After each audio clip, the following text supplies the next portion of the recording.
Here's a preview of today's podcast episode. If you can define what a microaggression is, and then the follow-up is to share an example of a successful outcome where calling out or identifying a microaggression led to a positive change in that situation.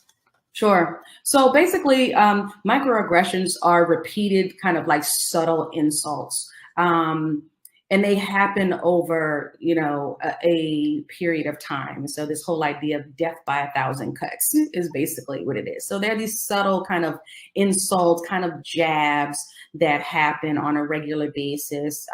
Primarily, people from other racial or ethnic groups, that are usually in power. So they're usually individuals who are white, but they also occur within our own group, as well as other communities of color. So that's what microaggressions are. In terms of, how to deal with that. So, I'm a firm believer in calling it out, right? So when it happens, point it out. And I'll give you a good example. I was giving a training to someone, and a Black woman said, I can't even tell you how many times that people say, "Oh, you're so articulate." And I look at them and I wonder, well, what did you expect me to be? I've got a master's degree. And so it was interesting because the CEO was actually in this training, and he was just like, well, what's wrong with saying that? And I said, would you say that to your white colleague? And so he was just kind of like, okay, I get your point. I get your point, right? And I'm like, yeah, if you have to think about, is this something that I would say to my white colleague, right? Am I going to say my white colleagues are articulate? Or am I going to make a comment about, my white colleague's hair? You're probably not. You might say, hey, your hair looks nice, right? But you're not going to say, oh, can I touch your hair? You're not going to say that. Right. And do you understand why that's offensive? So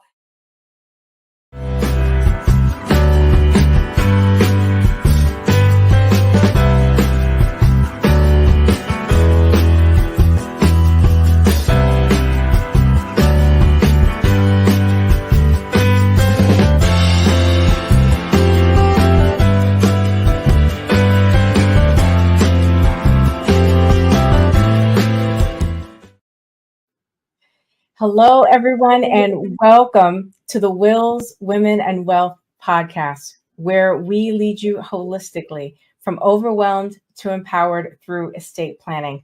I'm Elsa W. Smith, your Maryland estate planning and probate attorney, and the host of the podcast. Here, we are going to empower women who value their health, their wealth, and the legacies that they are creating. Our podcast covers various topics, including finance, law, mental and physical health, and so much more. We aim to provide you with valuable information, expert interviews, and educational episodes that answer your questions about wills, estate planning, and probate topics. Remember, this is a community, so please engage with us. If you have questions or topics that you'd like to discuss, reach us on social media or leave a comment. You can find all of our episodes on YouTube, Spotify, Google Podcasts, and Apple Podcasts. So make sure to subscribe and stay tuned for our upcoming content. Now, today's topic is a very important one. It is navigating corporate waters, resilience, inclusivity, and empowering Black women. To help us really wade through this topic and really deal with some important issues that Black women like us are dealing with on a daily basis, I've got an expert with years of experience in this area, and I want to tell you a bit about her. Dr. Venessa Perry is an executive coach, author, thought leader in organizational development and leadership. As the CEO of Health Resources Solutions, she assists organizations in creating long-term transformational change through a racial equity lens. By working in partnership with managers, directors, and C-suite executives, she assists them in delivering real impact to their customers and clients. Dr. Venessa has over 25 years of experience positioning organizations for growth by providing vision, strategy, and operational execution. Working with government, corporate, and nonprofit organizations, she has extensive experience in domestic and international policy, diversity, equity, and inclusion, organizational change, leadership development, and evaluation. Dr. Venessa's research interest is Black women's experiences with gendered racism and how to create psychological safety and well-being in the workplace. She is often asked to give keynotes and facilitate training on Black women, DEI, and leadership. Dr. Venessa is the author of the forthcoming book entitled Breaking the Mahogany Mantle, Black Women's Experiences in Financial Services. Without further ado, please join me in welcoming Dr. Venessa Perry. Dr. Venessa, thank you so much for joining me on the Wills, Women, and Wealth podcast. Thank you for having me, Elsa. I really appreciate it. Well, let's dive in because we've got so much to talk about today. How did you first recognize the need to create a safe space for Black women in corporate America? Sure. So, as an executive coach, most of the women I work with are Black women in the middle manager to upper manager, director level. And so what we started seeing was just women who wanted to increase their leadership skills, their leadership capacity, and they were having challenges in that area. And a lot of it had to do with the fact that they didn't feel supported in the workplace. They didn't feel like they had champions in the workplace to help them. And so what I realized is that there was a need to create more safety for them so that they could show up as their authentic selves. And so they could be doing more than surviving, but actually thriving in the workplace.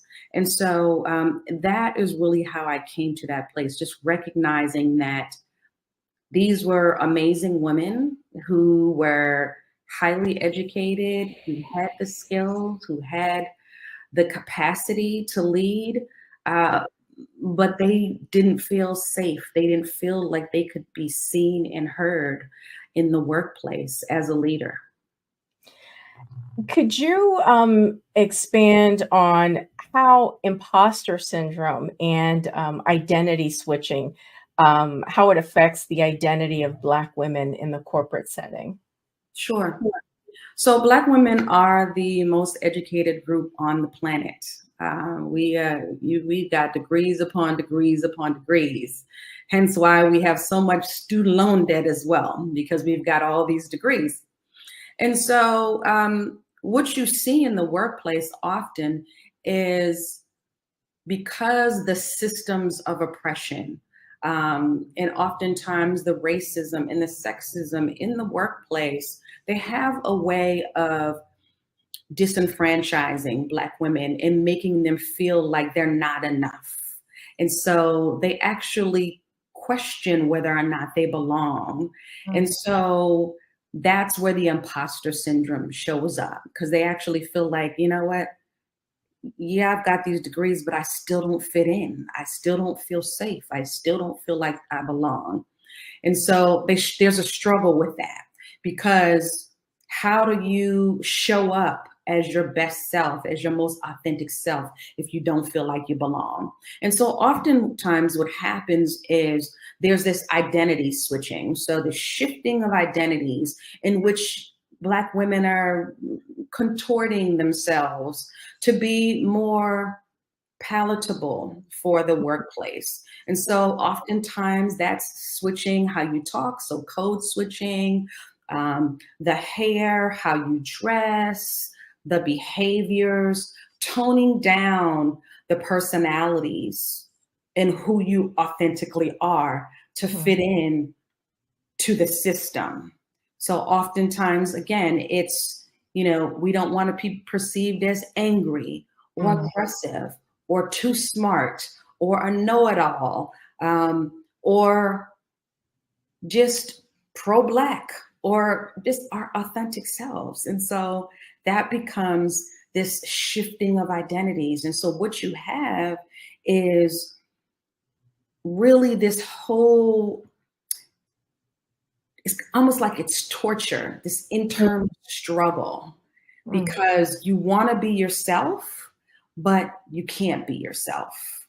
And so there's this struggle inside, which ultimately takes its toll.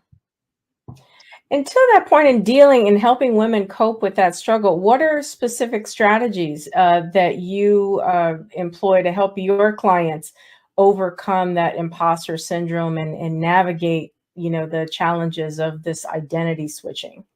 So, some of what I talk to them about really is about, feeling comfortable in who they are, and understanding that, it is the workplace, right, that is not necessarily safe. It's the culture that's not necessarily safe. And so sometimes it's, how do we negotiate out of this workplace that is actually making you sick, that is not allowing you to thrive, and which has you in survival mode.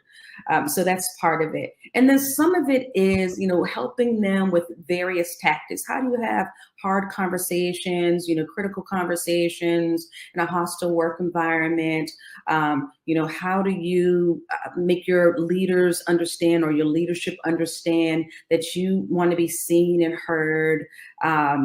Your communication. Sometimes, there's this kind of like dance between being your authentic self and being palatable. So what does that look like? And so oftentimes, particularly when I work with older women, who are 40 and above, they're a little bit more comfortable in the workplace and in who they are. And so often for them, it's just kind of the permission, someone giving them permission that you can show up as your authentic self. But oftentimes when I work with younger women, millennials and below, they're still finding their footing, right? And they're still trying to figure out who they are from an identity perspective. And so it takes a little bit longer with them. And a lot of it is really about teaching them to be self-aware and self-assured in terms of who they are, so that they're not only comfortable with themselves, but then they can feel comfortable showing up in the workplace. So a lot of it is internal work at the end of the day, helping people build their confidence, helping them build their communication skills, their strategic thinking skills, their influential leadership skills. And a lot of that is, this whole idea of, are leaders born or are they made? So leaders are made because you actually can learn this. And it's really teaching them the strategy. So I use a lot of different tools, a lot of exercises with them to overcome imposter syndrome, as well as get to a place where they feel comfortable in showing up as their authentic selves. I guess what I'm hearing from you is that even the sad reality is that so many of us can't affect or change the way other people see us, but we can change the way we see ourselves and how we choose to show up. And it sounds like what I'm hearing from you, that you are empowering women to show up as their best selves, to not be afraid, and to be free. Yes, absolutely. And that is very much it. I am all about being free, being who you are. And my whole goal is, I want you to show up. I want you to be seen. I want you to be heard. I want you to live out loud. And that's really what's key. And so sometimes, you find yourself in work situations in which is just not a fit. And so you have to recognize that, and we deal with that accordingly as well. And these, the skills that you teach your clients, they not only are for the corporate setting, but they can also translate over to, women who sit as board members, like in a volunteer, trustee kind of setting. It's those settings as well, right? Absolutely. I mean, it is it is every place where you have the capacity to be a leader, and walk in your leadership. So volunteer, board, nonprofit, for profit, the skills are all the same. Sometimes we're a little bit more comfortable in settings in which a paycheck is not tied to it. So we can show up a little bit more as our authentic selves. But again, that depends on the entity and the organization. Of course. How did the events of the pandemic, including the George Floyd, racial reckoning, impact the mental health and well-being of your clients? Yeah, it's very difficult. So obviously, as Black people, we deal with trauma on a regular basis. And so, here we are in the midst of a global pandemic where we know that things have happening. Police brutality is just a part of our everyday life. And we know it's happening, but here we are in the middle of a global pandemic in which, we are forced to be inside. And so we are subjected to the trauma of, the George Floyd murder, and others that happened during that time. And so what you have is really a toll, right? Because you can't avoid it anymore. And so oftentimes when you can't avoid things, you really have to you have to face them, and that can be traumatic. And so what I think we found, and what I saw is just a lot of despair, a lot of depression, anxiety, a lot of angst over kind of what's next. Because again, when you're sitting still, you actually have to face what's happening, versus when you're busy and you can kind of tune things out per se, you couldn't do that.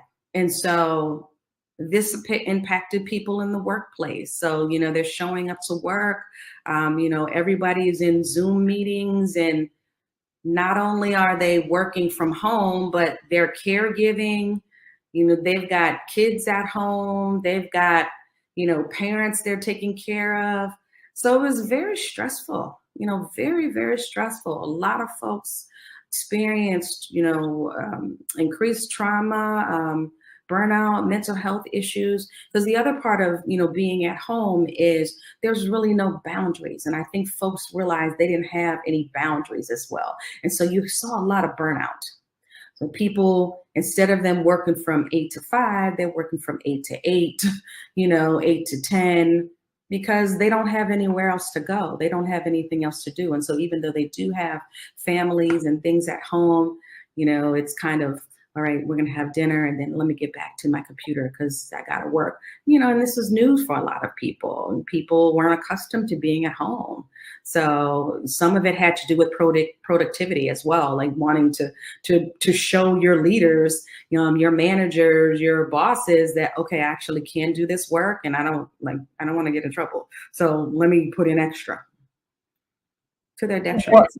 Yeah. What, there's that whole, lack of boundaries, and you always felt like you needed to be on. Yes. There was no, well, I'm going to work, I'm coming home, and the boundaries were blurred. What techniques did you offer your clients like during that time, and to help establish those boundaries? I know it had to be very, very difficult for so many people. Yeah, I one of the keys for me is keeping the same schedule, right? So even though you're at home and you're getting up, and you're working in front of your computer, being very clear about your boundaries, getting up at the same time, getting dressed, being in front of your computer, having whatever your ritual is in the morning before you start your day, prayer, exercise, meditation, having your work day, whatever your close down ritual is for the work day as well. You send off those last emails and you leave the computer wherever it is your workplace is. So if it's in your home office, leave it there. If it's at the kitchen table, leave it there.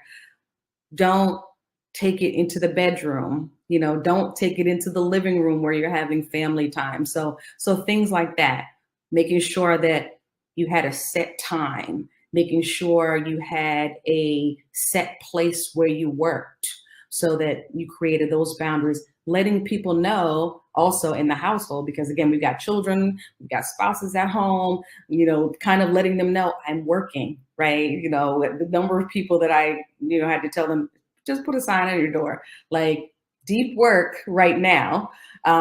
These are the things that you have to do. So I think that is critical. But also the other piece is making sure that you had time for other things, right? So spending that quality time with your family, spending it with outside if you could, because we weren't necessarily seeing people, but still, take a walk, get outside, get some air.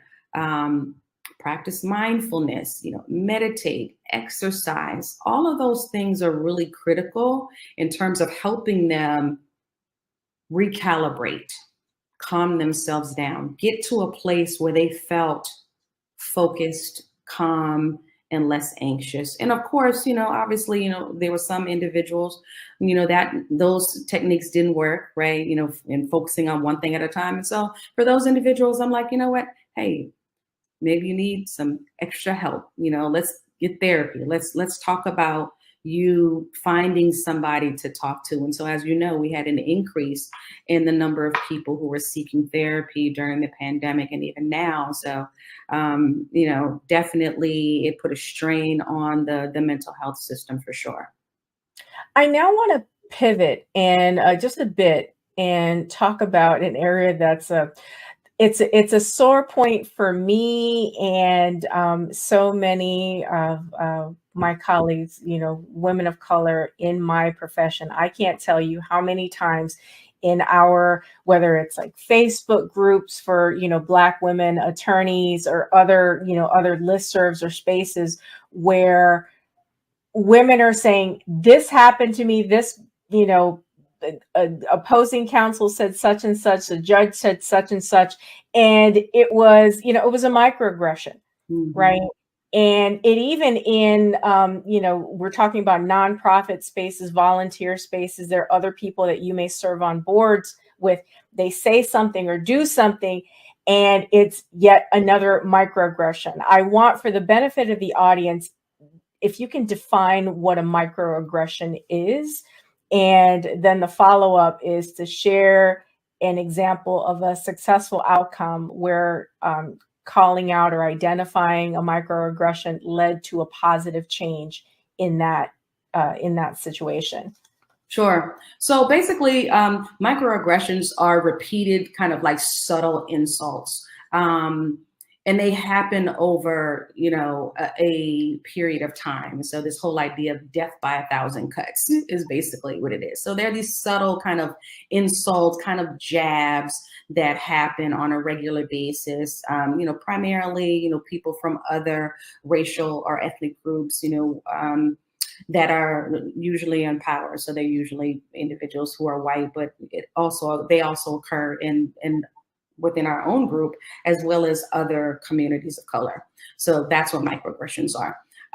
In terms of, how to deal with that. So, I'm a firm believer in calling it out, right? So when it happens, like, point it out. And I'll give you a good example. Like I was giving a training to someone and a Black woman said, I can't even tell you how many times that people say, oh, you're so articulate. And I look at them and I wonder, like, well, what did you expect me to be? Like, I've got a master's degree. And so it was interesting because the CEO was actually in this training and he was just like, well, like, what's wrong with saying that? And I said, would you say that to your white colleague? And so he was just kind of like,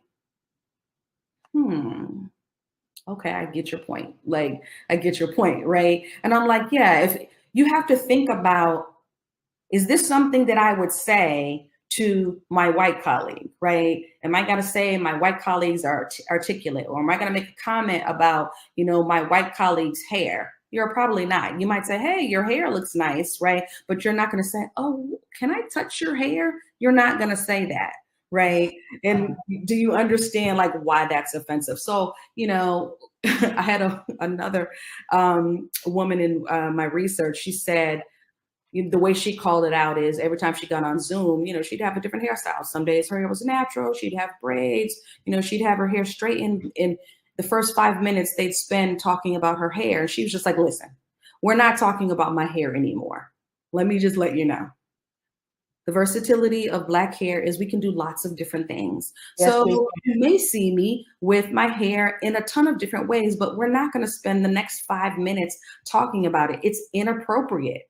Like you wouldn't be doing this to Jill. Why are you doing it to me? Once she called them out, they were like, good point. Okay. Now it's, hey, your hair looks nice, and that's all they say. Yeah. I've actually had that happen to me too. Cause I too, as you said, we are very versatile. I can wear braids. My hair is straightened sometimes. And yet you're right. And I inevitably get that. Oh, so how did you do that? Or how did you, how long did that take? I'm like, that's not why we're here to talk about my hair. So yeah, I know that's a sore point. And Black hair is like, another conversation, yes. like all together. Yes. So how do you foster understanding through curiosity to create a more inclusive workplace? So, one of the things that I often say to people is when you encounter barriers to understanding or these systems of oppression, to approach it with curiosity. So instead of being defensive, it's more about, say more about that. It's about asking a question, right? Because ultimately, we are more alike than we're different. And so when you start asking people questions about their experience and about their background and their understanding, you start to have a better idea of where they are, and you're able to meet them where they are. And so, I tell leaders all the time, you know what? You don't understand, Black culture or brown culture, Latino, Latinx. Just start by asking a question. Hey, I noticed that you do XYZ. I've never seen that before. Can you talk to me a little bit about that? And so this is kind of the thing that I tell, my kind of my white leaders when they're dealing with people of color. Approach it with curiosity. But I also tell, my Black leaders the same thing, because you may be the first Black person that this individual is encountering, like really encountering, right? And I'm talking about, not necessarily seeing on TV or sports or any of those things, but working with one-on-one. And so you have an opportunity to educate them through curiosity, through storytelling, through counter narratives. And so you can combat everything that they've seen and that they've heard just by asking questions, just by sharing a little bit of your experience, and them sharing their experiences with you as well. Because as I said, we are way more alike than we're different. For those of you who are just joining the conversation, I'm speaking with Dr. Venessa Perry. She is an executive coach, author, and thought leader in organizational development and leadership. And our topic today is navigating corporate waters, resilience, inclusivity, and empowering Black women. Let's continue the conversation. Dr. Venessa, now I want to talk about trauma. You've mentioned, we talked about it briefly earlier on in our conversation, but could you explain the concept of the genetic component of trauma and its connection to, historical events as slavery? Sure. So there's this whole concept called epigenetics. And basically, it's very important as it relates to intergenerational trauma. And so there's this whole idea that trauma can be inherited because there are genetic changes in a person's DNA. And so the trauma does not actually damage the gene. Instead, it alters how the gene functions. And so what we have is just this whole idea that the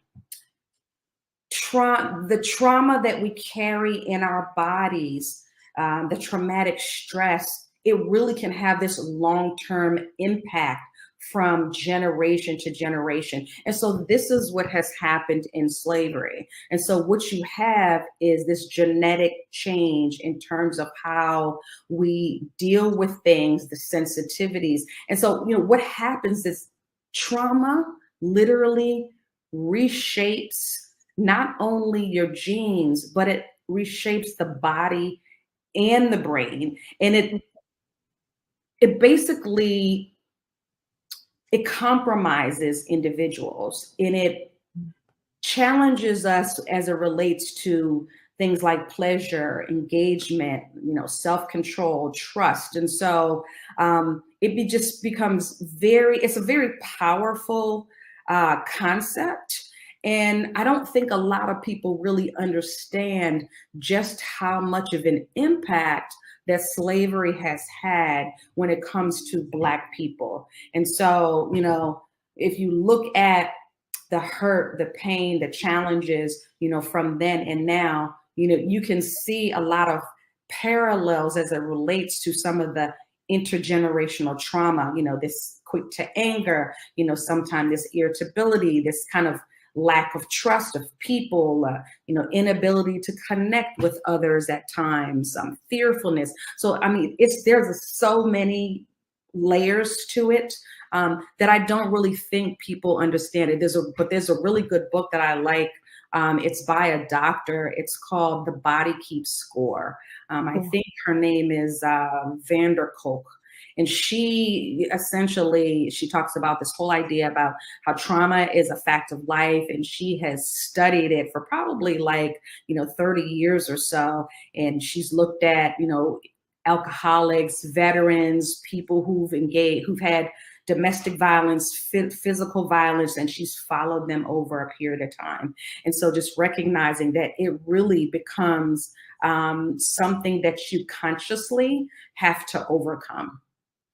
I'm smiling because as you mentioned the author, I'm remembering a recent sermon by my pastor, and the topic was, the body keeping score, the body doesn't forget, and he cited that author. So I'm smiling because I'm like, well, we were meant to discuss this because it keeps coming up. And it's so true. And one thing it also brought to mind is there are, and there have been, when DEI was, on the scene, so to speak, when it was first really talked about, popular, many organizations, corporate and nonprofit, tried to say, okay, well, we believe in DEI, and for those in with many employees, with many staff people, we're going to have this DEI class. And right, I know, and you know where I'm going with this, and could you speak to why just kind of having just a one-off class, like a 1-hour class on DEI is insufficient, and specifically, tying it into what we were just talking about, like the trauma and where that comes from, and why DEI needs to be a sustained and comprehensive, if you want to promote DEI in your space, in your workspace, corporate space, that it's got to be a change in the culture, and it can't just be kind of like a check the box exercise. Sure. Yeah. So, everybody wanted to have an unconscious bias training. They wanted to have a microaggressions training. And unfortunately, just from an overall perspective about all trainings do not change behavior. So that's the first thing, right? So you have to understand that. And so if you're a person who understands learning and development and behavior, you know that training does not change behavior. What training does is it creates awareness. Okay. So it creates awareness of what's happening. And so therefore you have to have a sustainable plan that relates to learning and development in order to create behavior change, but also understanding that behavior change, right, happens within. Okay, so there's the work that individuals have to do in terms of, whether they read, interact with people, whatever it is that they need to do so that they begin to change their behavior. That's an internal job. And so when you're talking about, intergenerational trauma, and behavior, this is not something that happens overnight, right? So we didn't get the trauma overnight. It's years of trauma, right? And so therefore you can't expect that your behavior is going to change overnight. It takes years, but it also takes a consciousness for that to occur. So even as it relates to intergenerational trauma, I can't even tell you how so many people don't understand the ramifications of slavery and where we are as Black people. And we could literally have a whole conversation on that. But, there are people that want to say, oh, slavery was 400 years ago. Why are we still focusing on that? Because we're still impacted, right? In every single facet of society, right? So, from the wealth gap to, educational attainment to, housing, segregation, access to capital, it's in the fabric of our society. It's the system. It's the system of oppression, systemic racism. And that wasn't built overnight, and it's not going to be dismantled overnight, nor are the ramifications. So how can acknowledging that, the historical context of trauma, how can that lead to a more empathetic and supportive workspace? And, keeping in mind, the clients that you serve, how does that help them navigate those corporate workspaces? Yeah, there's something to be said for when you acknowledge, right? When you acknowledge someone and you really see and hear them and you're able to empathize with them, empathy is a key leadership quality, right? Empathy. You may not have walked in their shoes, but the whole idea that you can empathize with the struggle of an individual or the struggle of a group of people will go a long way in terms of building a more inclusive environment, a more a greater culture, one that is empowering, one that is uplifting for all marginalized groups, not just Black people. But I think, specifically for those of us that are Black from the African diaspora, the acknowledgement that, yes, you're brought over here. We took your name, we took your country, we took your language, we took your religion, right? I understand that. And, we made you into citizens here. We used your slave labor to build this country. I understand, right? I understand how that can be painful. And when you start to understand and to empathize and to show compassion to individuals, you begin to break down those barriers. And so, the individuals who say, I don't see color, I don't see race, like, you need to see me. Because if you don't see me, and you don't hear me, then you can't understand me. And so that really becomes the key. So it's acknowledgement, it's empathy, and it's really just this whole idea of, I get it. It may have happened, and I don't even understand how it impacted you in generations. But what I see now is there are things that I can do. There are ways that I can help to use my power and my privilege so that you can get ahead. How can I support you? That's great. Yeah. Let's talk gender inequity. Now, in your experience, what are the barriers that Black women in particular face in accessing capital and advancing in their careers?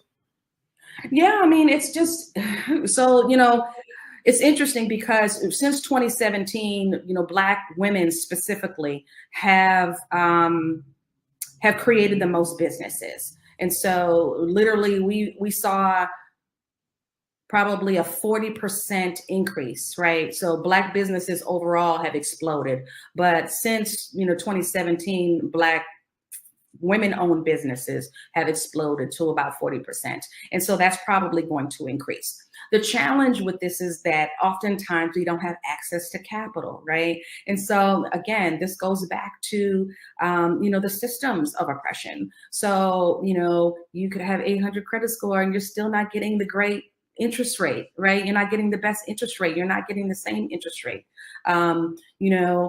Your home is not being appraised at the same value as your white counterpart. You've got to strip your house down so that it looks like it's no signs of you, right?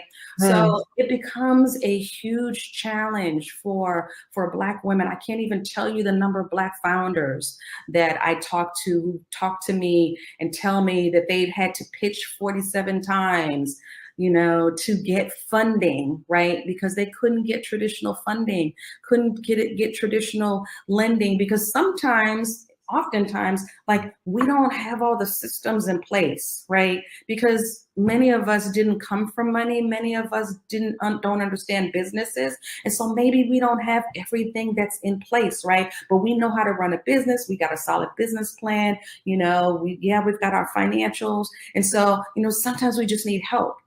And so now what you have is, this proliferation of venture capital funds and grant opportunities for Black and brown women, to help them getting access to capital, because it's difficult and it's the system. And until the system changes, it's going to be very difficult, particularly when you can do it, right? Like, you've got the education, you've got the knowledge, you've got the experience. You just need an opportunity.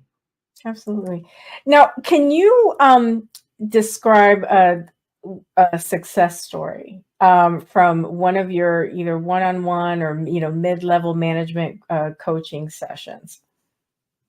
Yeah. So I had one woman who was in a company who just felt like it wasn't a fit. She was probably mid-level manager, and she really realized that she had the capacity to be director level. And so, through our work together, we figured out that this wasn't a good fit for her, right? So a lot of it had to do with introspection. A lot of the work that I had her do was about, like, who are you? This is one of the questions that I ask my clients on a regular basis. Who are you? And who are you beyond the title? Don't tell me that, I'm a lawyer, I'm a psychologist. Like, who are you, right? And that really gets to the essence of who you are. And so a lot of people, you'd be surprised, don't know who they are, right? Because they've had a title for so long that they're like, wait a minute.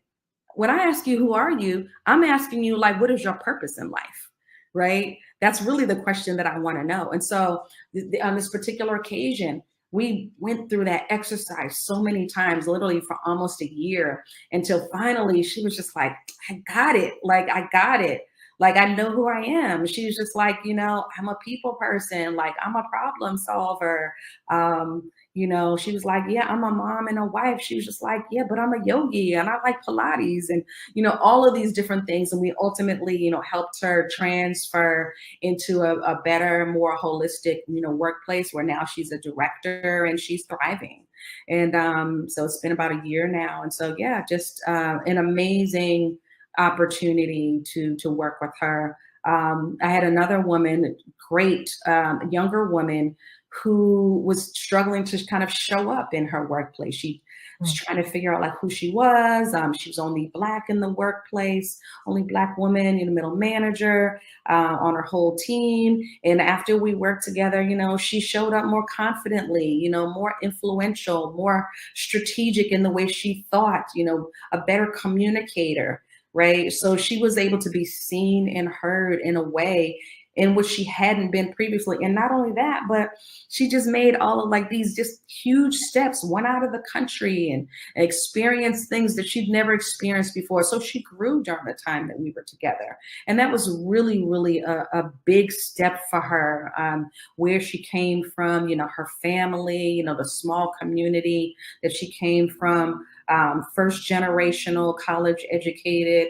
And it was just a mind-blowing opportunity for her all the way around. And so she is thriving, in her workplace now and, looking to see what's next. So I love these types of success stories. I just love them. I love that. And they resonate with me because, like me and other women, in my profession, we tend to identify ourselves through the profession. As you said, you're the person you asked, who are you? I'm a lawyer, right? And we, not only the profession, but also we tend to, I've seen, and I've done it myself, is identify myself in relation to other people. Yeah. And not just as self. Yeah. Yeah. So that's, and I'm not surprised. You said that with the one client, it took her a year to really work through that and just realize who she is as a spiritual being, as as self. I love that so much. So what have you found that are unique challenges that Black women in middle management face? And how does your coaching, your advice help them to overcome those challenges? So, Black women are most likely to get stuck at the middle manager level because of the gatekeepers. You often need to have access, you need to have sponsorship to the professional networks. And so it becomes very difficult for them to get to that next step. And so oftentimes, some of the things that, that we work on are really, showing up, right? So your influential leadership, how to influence people, their strategic thinking, thinking outside the box. So, people don't understand that it is actually not your technical know-how that gets you to the next level. It's actually who you know, right? And are you able to think strategically? So a lot of times we focus on those types of things, your communication, how are you communicating to your team, right? Are you being vulnerable with your team? Are you being empathetic, with your team? Can you be compassionate? How do you have these, these compassionate and courageous conversations with individuals? So it's a lot of those type of things. And like I said, oftentimes it's not just the workplace where they have to like practice these things. It's at home as well. And so the more they practice them, just in all of the different settings, the better leaders they become. And, the more likely they are to be promoted. But it really has to do with access in the network and expanding their network and having conversations with people and being able to see the bigger picture, because that's ultimately how you get out of the middle manager role. And all of the research says it, that we're stuck there, and it's because we don't have the access to sponsorship. We're over mentored and under sponsored. Oh, wow. Yeah. And just for, clarity for the audience, what are you referring to when you say a sponsor in the corporate setting? Yeah. So a sponsor is someone who uses their power and privilege to get you in rooms that you would not be in. that you would otherwise not be invited to meetings, to forums, to workshops. So that's what it is. So this person, and it's usually a white male, sometimes it's a white female, but it's really about, individuals who are using their power and privilege in the workplace to get you into the places and the spaces where you can be seen, heard, and thrive so that you can get to the next level. Thank you. Thank you. And as we're coming close to the end of the podcast, I always like to leave our viewers and our listeners with takeaways, these golden nuggets. And we've had so many throughout this conversation, but can you provide specific examples or maybe strategies that women can use to recognize and combat imposter syndrome in their professional lives? So I would say, to combat it, some of it has to do with building their own confidence, right? So building your confidence. I'm a firm believer in, affirming yourself. So, the affirmations, I tell people all the time, like, affirm yourself, like, I'm bad, I'm the baddest chick out here, right? I'm strong, I'm capable, I'm intelligent. So, we have to train our minds to believe that, because sometimes we get beat down so much that we just don't believe it. So I think affirmations are key. I think, surrounding yourself with people who can affirm you and who can pour into you helps on a regular basis to counteract that. It helps to have individuals who are in the workplace who recognize, the power that you wield, the skills that you have.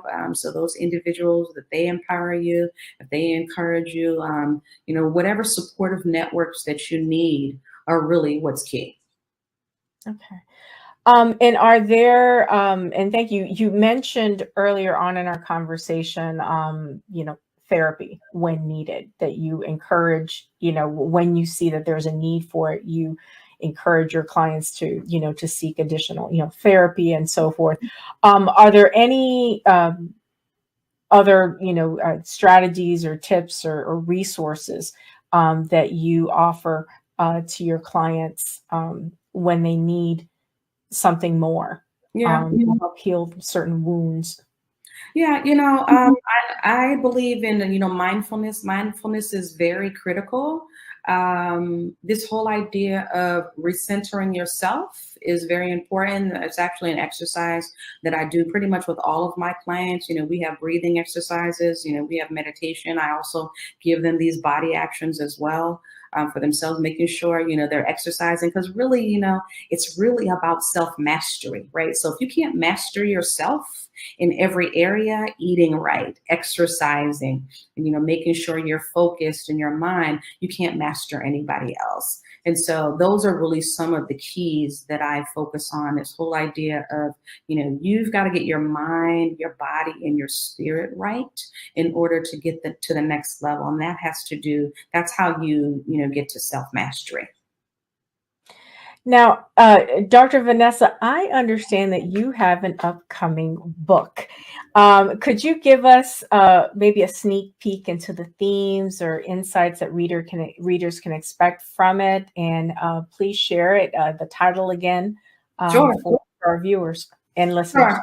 Yeah. So I'm excited about this book based on my research in financial services with Black women. We actually changed the title from what you read in my bio. And so the new title is called The Path to Inclusivity, How to Create Safety, Well-Being, and Belonging for Black Women in Financial Services. And so the goal of this book really is to offer unique insights, inspiration, and empowerment for readers who are interested in diverse perspectives, professional development, and promoting equity in the finance industry. So this is really it's an in-depth look at how Black women navigate racism and sexism in corporate America. It talks about the challenges that that they experience in advancing beyond the middle manager level, and then the ways in which they really resisting societal norms to bring their authentic selves to the workplace. So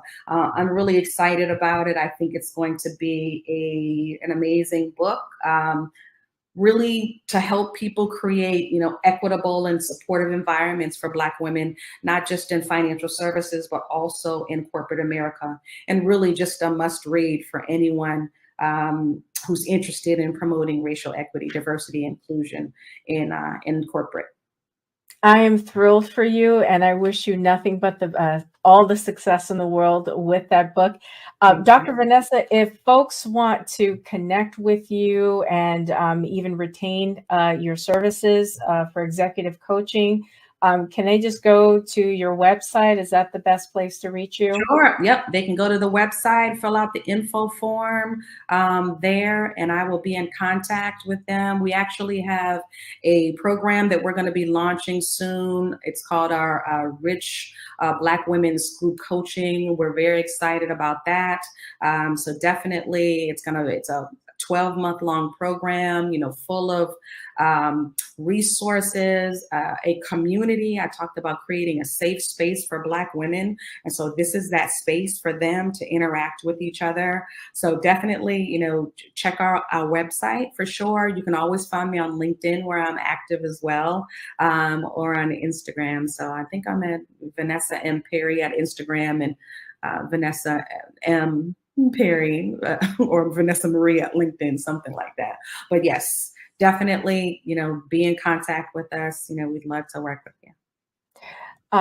Dr. Venessa, it has truly been a joy and an honor to have you on the Wills Women and Wealth podcast. You are a thought leader, a change maker. And I too encourage everyone to, connect with you on LinkedIn, connect with you via your website, and just follow and support Dr. Venessa in all the work that she is doing, because it is so needed.